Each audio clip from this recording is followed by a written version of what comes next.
How's it going, guys? Bring your platoon here, and welcome to another great game in World of Tanks Xbox One Edition. Today I'm going to be in the Tier 8 American turretless tank destroyer, the T28. Basically, a baby T95 with the minus the side armor and the great, well, I guess minus the great armor all around.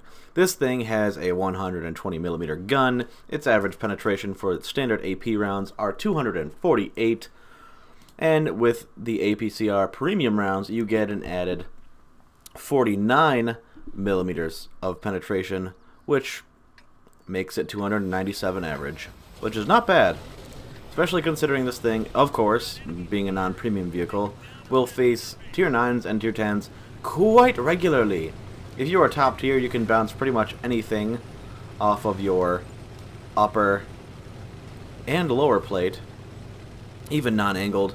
Well, a tier below you, you can bounce it. In your own tier, there's a lot of tanks that can just super easily dab that 2 key or the premium round button, which is A on Xbox and whatever.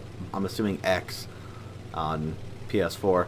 But yeah, they can go through your upper plate relatively easily, as it only has 230mm of effective armor, and unless you're angling yourself over a hill, your lower plate will have relatively the same amount of thickness on it, so no worries there. The upper part of your hull, where the gun is placed, is like 250mm of protection. Your mantlet is unpennable, so no worries there. However, your 2 hatches are very easily penned with only 150mm of protection on each of them, and your side armor is trash. Whoa, impacted armor?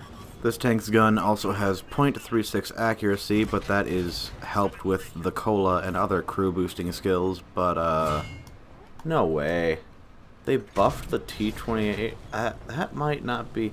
Okay, so it's saying, on tanks.gg, it's saying that the side armor is 101.6mm thick. I don't think that's that way on the console. I think on the console it's like 50mm thick, which is kind of depressing when you think about it.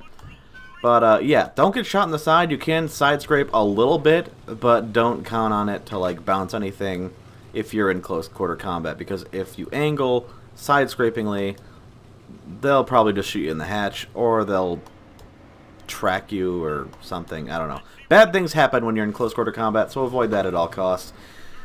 I have, for equipment on this tank, coated optics, a gun rammer, and vents, along with the cola to up that DPM as much as possible. And with all of those, including Brothers in Arms for my perk setup, I shoot every 7.2 seconds, which is fine. And this is a perfectly good example of why you want to avoid anything tank destroyer related in your own tier, because the Ferdinand will go through your upper plate no problem. Yep.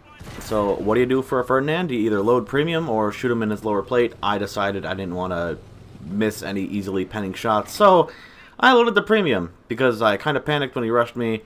But yeah, that takes care of him, and he was really the only big threat on this little... Or what line am I on? The 4 line? Yeah, he was really the only threat I was worried about on the 4 line. So since he's gone, I feel a lot better with my positioning, and I just take any easy shots I can into the enemy as they come around the corner in the town.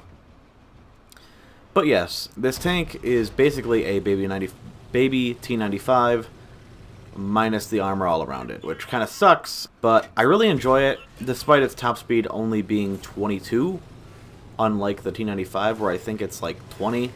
I don't know. They're both slow. You don't like slow tanks, don't go down this line. But yeah, if you don't mind them, then by all means, pick it up. It's a good tank. I honestly prefer the turretless tank destroyers to the turreted ones. I think the T28 prototype is a sack of shit, even if it has a turret, because that's just another spot that can easily pen you.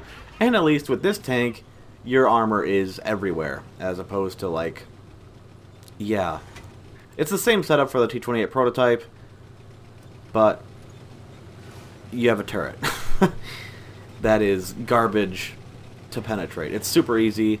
Even the Jag Tiger 8.8 can pen it with standard rounds if it gets a high roll for RNG. but it's only like 180 millimeters thick for the turret cheeks, which is kind of depressing, but it's just as slow as this, and it also has garbage side armor, so yeah, I choose this 100% of the time over that. I get another free hit into the Craft Panther, which, by the way, is a shitty premium. Don't ever get it. Yeah, it's horrendous. But with that, oh yeah, this thing also has 380 view range, which is why I have optics on it, because I also have recon, situational awareness, track repair, regular repair, and a bunch of other perks like preventative maintenance, firefighting, clutch braking, smooth ride, snapshot, and a bunch of other stuff to make it perform absolutely crazily on the field of battle. But yes, that's the game. Whole whopping 6,200 damage combined. The average damage around this with this tank that I have had is like 2,500 to 3,000 a game, especially in tier 10 games when you can't really do much until the end. But yeah, thank you for watching. Hope you guys enjoyed the gameplay, and I'll catch you next time.